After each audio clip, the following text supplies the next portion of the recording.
आज से कम व बेश 1400-1500 साल पहले जब अल्ट्रासाउंड मशीन नहीं थे, साइंस ने इतनी तरक्की नहीं की थी, तो उस दौर में कुरान पाक ने हमें यह ख़बर दी कि माँओं के पेट में बच्चे किस तरह बनते हैं। पूरी नक्काशी कुरान पाक में है कि बच्चा माँ के पेट में किस किस तरह बनता है। और आज इतनी तरक्की होने के बाद बल्कि साइंस ने भी आज इस चीज़ को माना है कि जो चीज़ें कुरान पाक में है बिल्कुल वैसे ही सेम बच्चे माँओं के पेट में बनते हैं। तो मैं आपसे पूछता हूँ, जब आज से पहले 1500 साल पहले जब ये सब कुछ नहीं था, तो उस वक्त कौन है जो ये ख़बर दे रहा था कि माँओं के पेट में बच्चे इस तरह से बनते हैं। तो इससे क्या पता चला कि कुरान पाक हक़ किताब है, कुरान पाक अल्लाह का कलाम है, ये किसी इंसान का कलाम नहीं है। इसी हवाले से दोस्तों, आइए मुफ्ती सलमान अज़हरी साहब का ये बयान सुनते हैं, जिसमें इन्होंने बताया है कि माँओं के पेट में बच्चे को अल्लाह पाक कैसे बनाता है, और कुरान से साबित, कुरान पाक में पूरा वाक़या है। तो आइए इस बयान को सुनते हैं। कुरान में मौला फरमाता है, थुम्मा जअलनाहु नुत्फतन फी क़रारिन मकीन, थुम्मा खलक़ना नुत्फता अलक़तन, फ़ख़लक़ना अलक़ता मुद्ग़तन, फ़ख़लक़ना मुद्ग़ता इज़ामन, फ़कसवना इज़ाम लहमा, थुम्मा अंशअनाहु ख़ल्क़न आख़र, फ़तबारकल्लाहु अहसनुल ख़ालिक़ीन। मौला फरमाता है, हमने नुत्फे से अलक़ा बनाया। नुत्फा क्या है?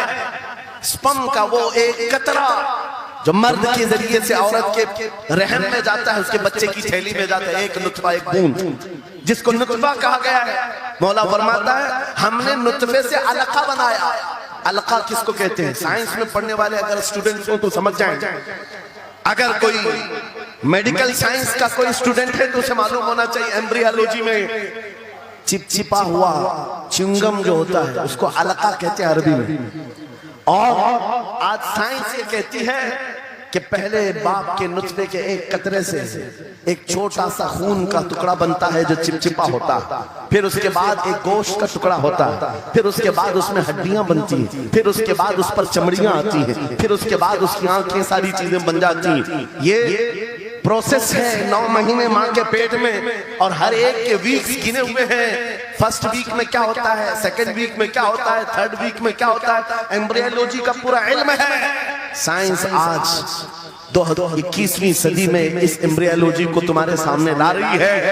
अरबों के उस दौर की बात कर रहा हूँ जहां लोगों को घर बनाने का इल्म नहीं था, और कुरान माँ के पेट में पैदा होने वाले बच्चे की तख्लीकात बयान कर रहा है। मशहूर साइंसदान है फ्रैंक प्रेस नाम से, जिसने ये थ्योरी दुनिया को बताई कि अरदियात, जमीन के अंदर जो वसात हो रही है। और उसके बाद उसने कहा था, फ्रैंक प्रेस नाम का अंग्रेज मौर्रिख और अंग्रेज साइंसदान ने कहता है, जमीन जो है पानी के ऊपर है, और ऐसे ही पानी के ऊपर कोई चादर बिछा दी जाए तो कभी चादर इधर हो सकती है, कभी उधर हो सकती है। इस चादर को मजबूत रखने के लिए इस पर पहाड़ों का होना बहुत जरूरी है। ये 19वीं सदी में फ्रैंक प्रेस कह रहा है, और मेरा मौला कुरान में फरमाता है, अल्लाह ताला फरमाता है, वल जिबाला औतादा, हमने पहाड़ों को मेख बना करके जमीन पर गाड़ा। बेशक ये जमीन को हिलने नहीं देते पहाड़। अरदियात का इल्म, एस्ट्रोनॉमी के बारे में, एस्ट्रोलॉजी के बारे में कुरान में मौजूद उलूम आप पढ़ो।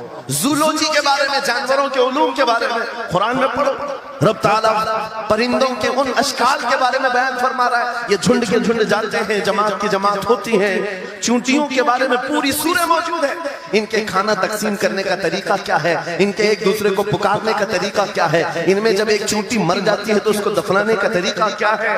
ये कौन बयान कर रहा है? ये कुरान बयान कर रहा है, कुरान पाक बयान कर रहा है।